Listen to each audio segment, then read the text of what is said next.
Gold traders, today is a red folder day for XAUUSD. This is the gold window news plan for Friday, June 5. The goal is not to predict the first spike. The goal is to protect capital, let the news print, and wait for the cleanest practical trading window. Today is a high volatility USD news day. The key danger window is 8 to 9 a.m. New York time. The best practical trading window is 9 to 11 a.m. New York time, but only after confirmation. Do not gamble into the news candle. Wait for liquidity to be taken, wait for displacement, and only then look for a clean FVG retracement. The main threat today is the 8:30 a.m. jobs data release. Non-farm employment change, average hourly earnings, and the unemployment rate can move treasury yields, the dollar, and gold sharply. The first candle after the data can run both sides, widen spreads, and trap late entries. Stand aside during the release window.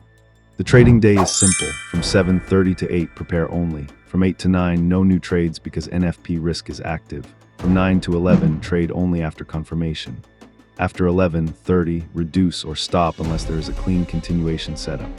Before news, mark liquidity. During news, do nothing. After news, wait for the market to reveal direction. The clean trade is not the first candle. It is the setup that forms after liquidity is taken and structure shifts cleanly.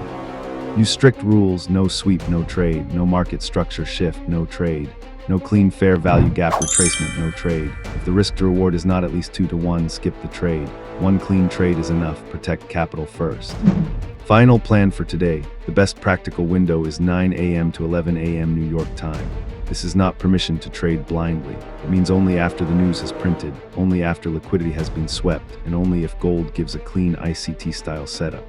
Subscribe for tomorrow's gold window before the New York session. Thank you for watching Gold Window. If this helped you avoid a bad news trade, subscribe, like, and comment.